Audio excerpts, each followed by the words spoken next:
Hello everyone, I hope you all are doing good and well. So welcome to the channel named as Economic Savvy. So today's topic is related to law of demand. When we talk about this topic, this becomes a very important question for your board examination. अगर आपने demand का introduction video नहीं देखा है अभी तक, please जाके check कर लीजिएगा, चैनल में अपलोडेड है what is demand. But today we will start over here learning with the perspective of law of demand. अब लॉ ऑफ डिमांड क्यों बोला? बिकॉज ये एक प्रिंसिपल है जो बनाया गया है. किसने बनाया? आइए देखते हैं.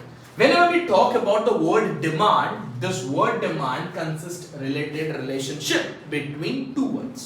One that is called as price and other it is called as demand. जब भी हम कहीं जाते कोई भी चीज खरीदने तो क्या करते हैं? पहले भाव पूछते हैं, भाव जमा तो खरीदेंगे, नहीं जमा तो नहीं खरीदेंगे. सेम लॉजिक पे पूरा का पूरा लॉ ऑफ डिमांड डिपेंड करता है कि सर कि डिमांड जो है वो बदल रहा है किसकी वजह से? प्राइस की वजह से. अब देखेंगे थोड़ा सा आगे, पर उसके पहले समझ लेते हैं ये कॉन्सेप्ट निकाला किसने. This concept was explained by a dear friend name as professor Alfred Marshall. अब उस जमाने में तो मोबाइल था नहीं तुम्हारे जैसा कि तुम कहीं ना कहीं मोबाइल ले लोगे, इंस्टाग्राम में फीड डाल दोगे, ट्विटर में लिख दोगे, चलो दुनिया पढ़ लेगी दिल की दुख दर्द की बातें. नहीं, अब उस जमाने में कहीं ना कहीं किसी को अपनी जज्बात, अपनी बातें अगर लिखनी होती थी तो वो कहीं ना कहीं क्या करता था? किताब लिखता था. तो उसने भी वही किया. प्रोफेसर अल्फ्रेड मार्शल ने भी एक फेमस बुक लिखा जिसका नाम आ गया प्रिंसिपल्स ऑफ इकोनॉमिक्स.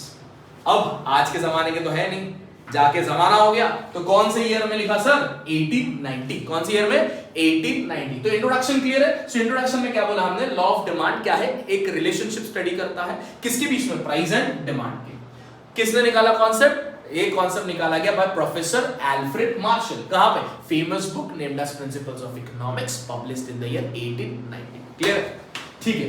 अब हर लॉ का खुद का एक स्टेटमेंट होता है. जैसे हम नॉर्मली डेफिनेशन लिखते हैं वैसे ये स्टेटमेंट होता है. तो statement should be as it is without changing the word. तो मैंने उसको शॉर्ट में बनाया है आपके लिए. ठीक है, तो लेट्स सी कैसे याद रहता है. So as this concept was given by Professor Alfred Marshall, तो शुरुआत भी उन्हीं के नाम से होगा. According to Professor Alfred Marshall, other things remaining constant. वापस से बोलना. According to Professor Alfred Marshall, other things remaining constant. अब मैंने नीचे कुछ बनाया हुआ है, ध्यान से देखें.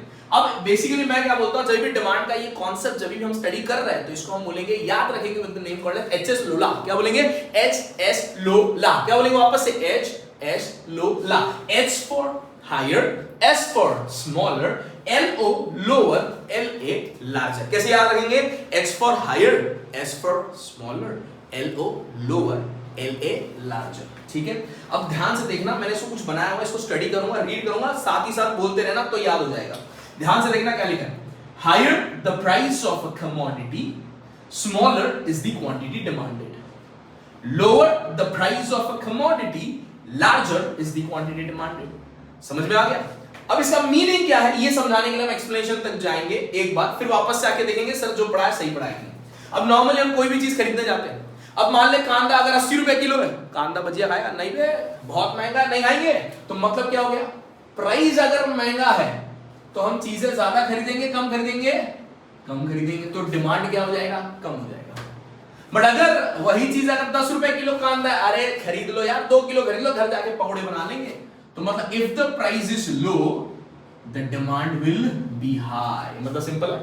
मतलब सिंपल क्या दिख रहा है? प्राइस बढ़ेगा तो क्वांटिटी डिमांड घटेगा, और अगर प्राइस घटेगा तो क्वांटिटी डिमांड बढ़ेगा. मतलब इन दोनों के बीच में हमको एक रिश्ता देखने को मिल रहा है. ध्यान से देखना, एक ऊपर जा रही है तो एक नीचे जा रही है, एक नीचे जा रहा है तो एक ऊपर जा रहा है. तो इन दोनों के बीच का जो रिश्ता है इसको हम लोग क्या बोलेंगे?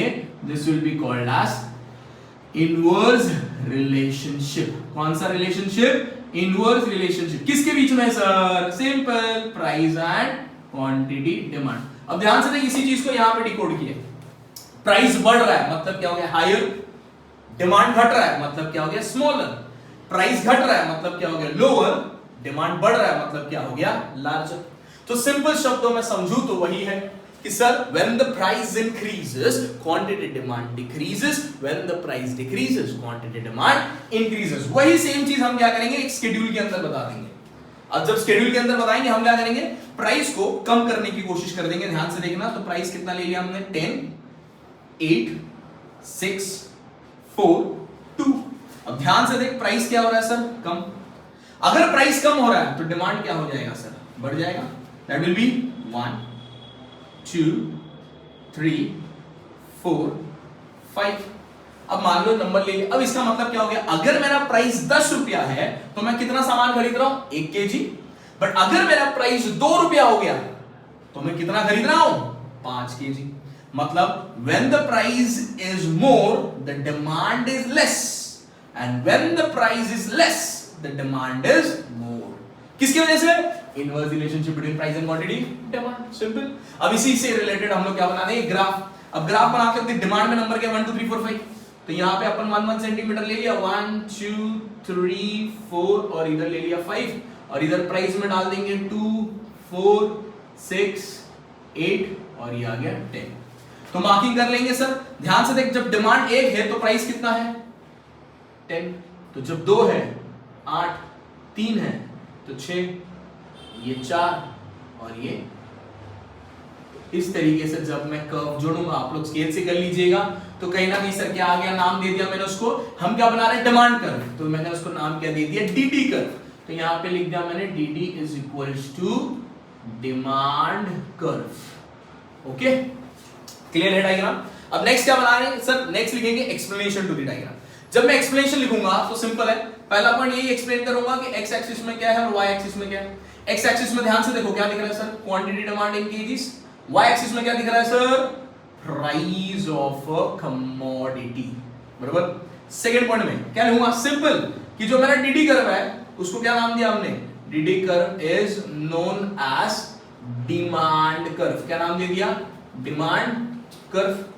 थर्ड क्या दूंगा मैं, सर डीडी कर्व कहां जा रहा है, ध्यान से देख, ध्यान से देख, ध्यान से देख, नीचे जा रहा है ऊपर जा रहा है, नीचे जा रहा है, तो वहां पे मैं क्या लूंगा, demand curve slopes downward from left to right. और चौथा पॉइंट लिख देंगे इसमें कि स्लोप नीचे की ओर जा रहा है, मतलब ये स्लोप क्या होगा, पॉजिटिव होगा या नेगेटिव होगा, absolutely the slope will be negative, the slope will be negative because of inverse relationship between price and quantity demand। इतना लिखने पे आपके लॉ ऑफ डिमांड कहीं ना कहीं पूरा कंप्लीट हो जाता है। ओके, आई होप समझ में आया होगा। टिल देन मिलते हैं next lecture, see you soon, thank you very much, मिलते हैं, गुड डे।